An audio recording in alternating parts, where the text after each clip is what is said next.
Fala pessoal, seja muito bem-vindo ou bem-vinda à nossa série Aprenda ou Marra 5 Cartas do Zero. Nessa série eu vou compartilhar com vocês todas as informações necessárias para você ter uma base sólida no seu jogo. Nós iremos abordar sobre o Marra 5 Cartas na modalidade de Cash Game. Então eu irei compartilhar com você tudo o que é necessário para você conseguir evoluir de uma maneira mais sólida no jogo de vocês. Para você que não me conhece, eu me chamo Bruno, mas sou mais conhecido como Catatal no meio do poker. Então, seja muito bem-vindo ao canal In The Game.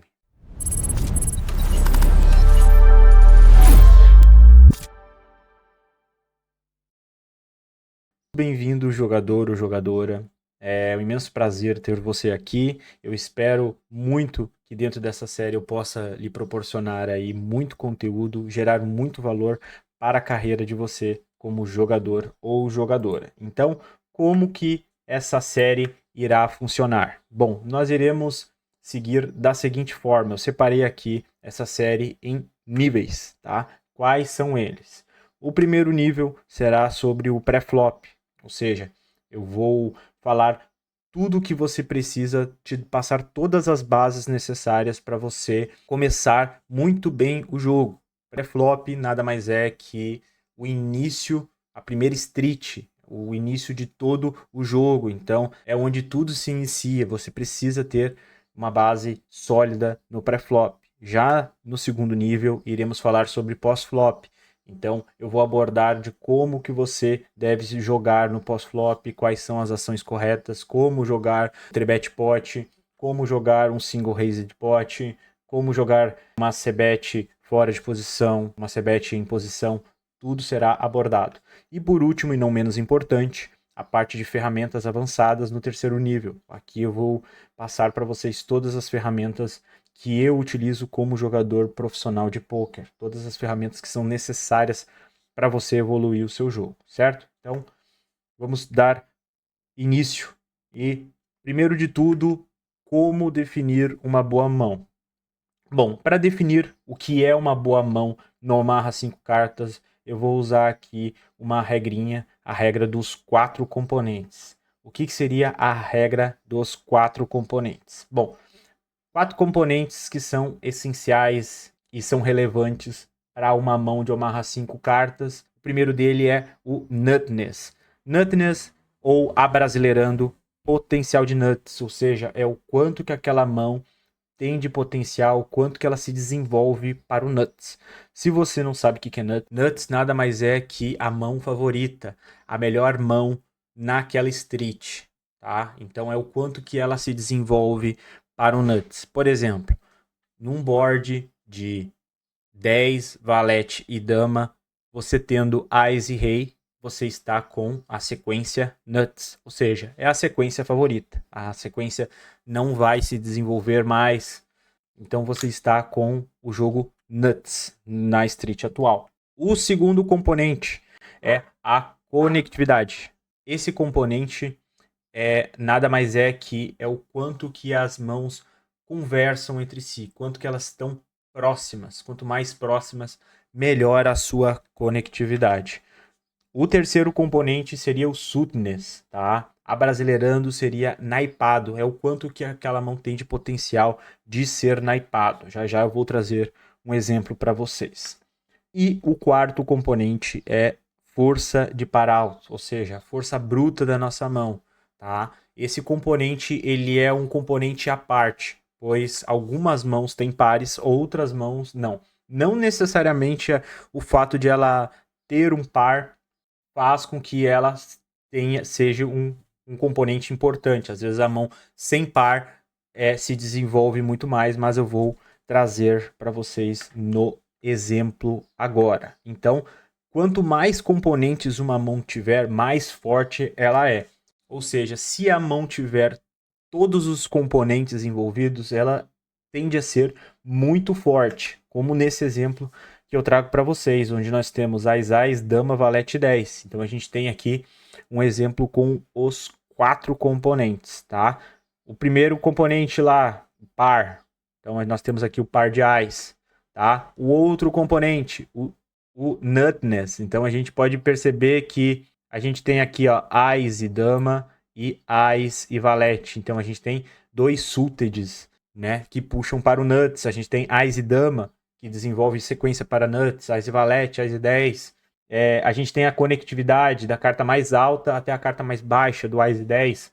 A gente tem proximidade entre as cartas. E o suitness, que ali eu mencionei aqui o Ás de clubs e Ás de copas, que trazem dois flushes nuts, certo? Então aqui é um exemplo de uma mão que tem os 4 componentes, certo? Mas será que existe alguma hierarquia sobre os componentes?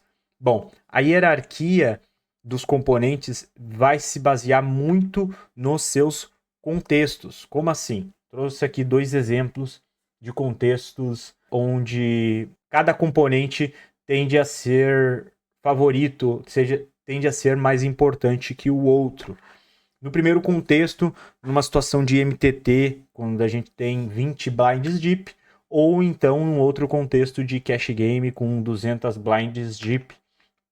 Nesse primeiro contexto de MTT de 20 blinds deep, a gente tem algumas mãos que não compõem todos os componentes, mas os componentes que essa mão possui dentro desse contexto, é importante você saber disso, dentro desse contexto, que é o contexto de 20 blinds deep, numa situação de MTT, onde a gente não pode esperar boas mãos, onde a gente está numa situação com pouca ficha, com chance de cair do torneio, esses componentes são muito importantes, já que a gente está numa situação de short stack. Então, numa situação de short stack, componentes como pares altos, cartas altas, são muito mais relevantes, porque esses dois componentes protegem muito mais a nossa mão, desenvolvem muito mais protegendo a nossa equidade. Então é uma categoria de equidade que eu vou mencionar logo à frente. Então a gente percebe que aqui nesse exemplo a gente tem o rei, né, como par alto, e também aqui no exemplo abaixo nós temos um combo de Ás, Rei, Dama.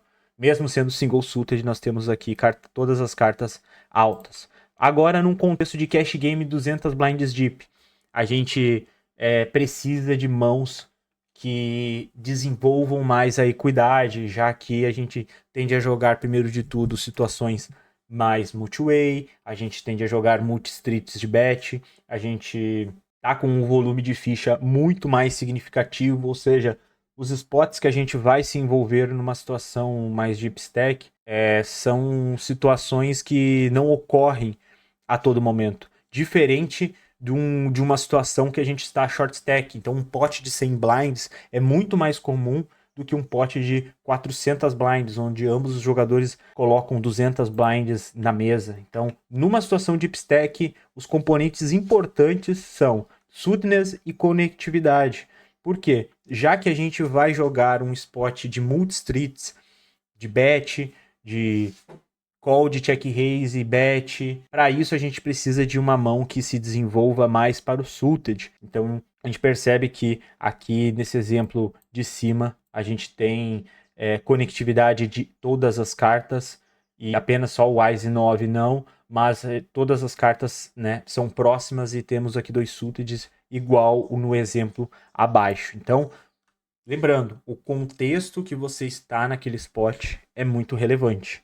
Tá? Se você joga uma estratégia short stack, você tem que pensar de uma forma entre os seus componentes, que são importantes. E se você está jogando num spot muito mais deep, como por exemplo um cash game live, que muitas vezes os jogadores jogam com 500 blinds deep, os componentes da sua mão são muito diferentes de se você estiver jogando com 50 blinds. Bom, agora nós iremos falar sobre equidade bruta e composta. Talvez você nunca ouviu falar sobre isso, mas eu vou exemplificar para vocês. Num flop de 8, 7 e 2 Rainbow, nós temos aqui 2 exemplos de mão. O primeiro exemplo é Ás, Dama, Valete e 3, onde nós temos um backdoor triple suited e um overpair. Já no exemplo ao lado, nós temos Ás, Dama, Valete 10 e 7, ou seja, um middle pair com 2 backdoors e um gut shot de 9. Nesse exemplo que eu trouxe para vocês,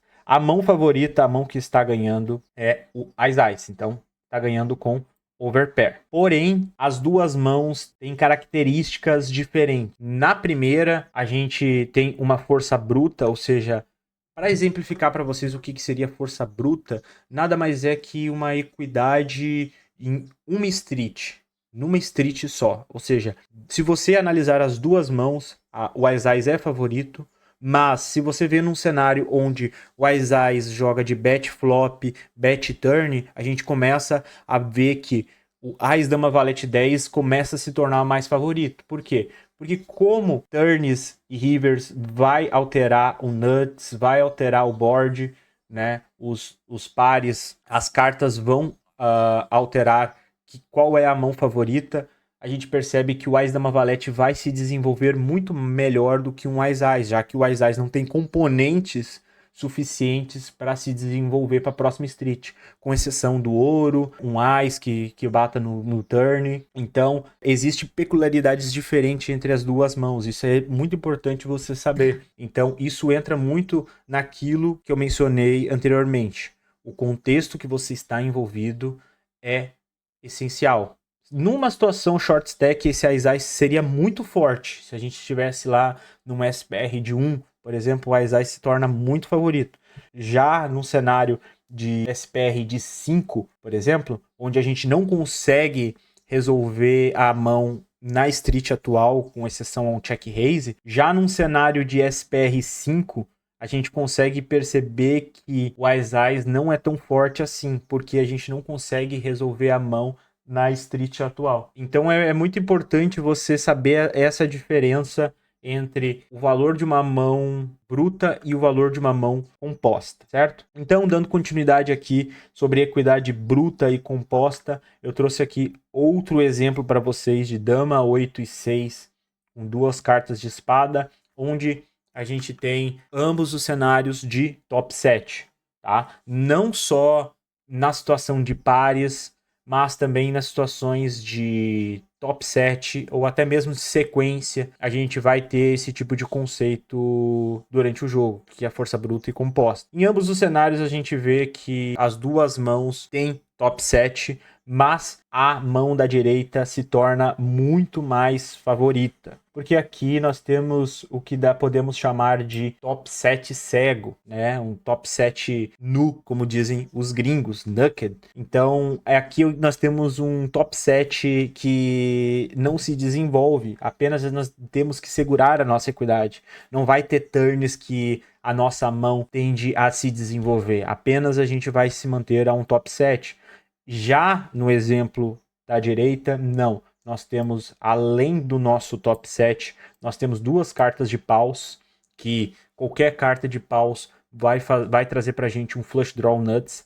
Nós temos também o 10 e 9, que são dois gut shots, né? Aí nós temos aqui o 10 e 9 que se encaixa aqui nessa região, que desenvolve para um valete, numa sequência, ou então também um 7. Ambos os gut shots são nuts. Então a gente percebe que na equidade bruta e composta, não só necessariamente pares tem esse conceito, mas também trincas. Então é muito importante, quando você for jogar ou amarrar 5 cartas, olhar dessa forma, tá? Não seja ansioso em olhar apenas sua mão e pensar assim, não, eu estou nuts nessa street, eu vou de all-in. O cenário que você está inserido é muito importante, e olhar a sua mão, se você tem cartas que a sua equidade se desenvolva ou não, vai definir muito a sua ação.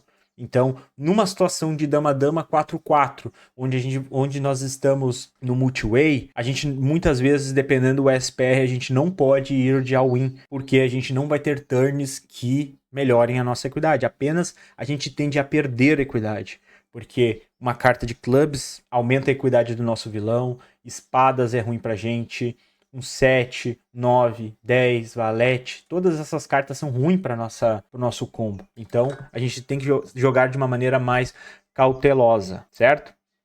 E aqui eu trouxe um conceito que é comentado em um dos cursos da Upswing, né? Comentado sobre Chris Venner. Eu acho que é assim que se fala o sobrenome dele, mas enfim, ele fala sobre equidade robusta, né? Criador da Advanced PLO Mastery, que é um curso muito bom lá da Upswing, um jogador excepcional de cash games de PLO, e ele fala o seguinte: equidade robusta não se trata apenas em equidade futura, mas também a equidade direta ou equidade imediata. O que ele quer falar sobre isso?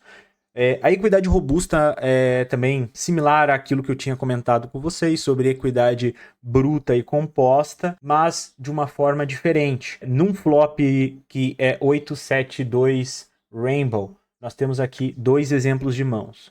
Uma mão de top 2 pares, sem redraws, e no exemplo de baixo nós temos bottom set. Quando ele fala de equidade robusta, e não se trata apenas da equidade futura, mas também da equidade direta, a gente pode perceber que o 2-2 em relação ao 8-7 do top 2 é favorito, está ganhando, pois trinca contra dois pares, certo? Mas o 8-7 se desenvolve mais, então não só é a sua equidade atual. Então, naquele exemplo que eu utilizei para vocês do top 7, é a mesma coisa. Não necessariamente você está nuts significa que você tem uma boa mão. Não necessariamente, nesse caso do 2-2, você ter uma trinca é uma boa mão. Um 8-7, um 2 pares, que é um valor de mão menor, pode ser melhor. Por quê? Porque se desenvolve muito mais. Mas então, além da sua equidade direta da street atual, é também o quanto que a sua mão se desenvolve. Então as duas coisas se relacionam junto. Assim que você deve pensar no Marra 5 cartas. É diferente de um Texas. Texas é muito difícil você ter tantos componentes trabalhando ao mesmo tempo, de trinca, flush draw e straight ao mesmo tempo. Por isso que quando você tem open-ended ou duas pontas, por assim dizer, mais um flush draw, a sua mão é muito, muito forte, porque é muito difícil de ter um combo draw no Texas Hold'em. Diferente do Omaha 5 cartas, onde cada street que você está jogando, a sua equidade tende a mudar, o cenário tende a mudar, independente de flush, de sequência, tudo isso é relevante. Então, é muito importante na hora que você estiver jogando pensar dessa forma. Bom, o vídeo de hoje fica por aqui. No próximo vídeo, na parte 2, sobre pré-flop, nós iremos falar sobre Hazy Firsting, que é a ação da gente abrir uma mão no pré-flop. Eu espero ter ajudado vocês. O meu muito obrigado e até o próximo vídeo.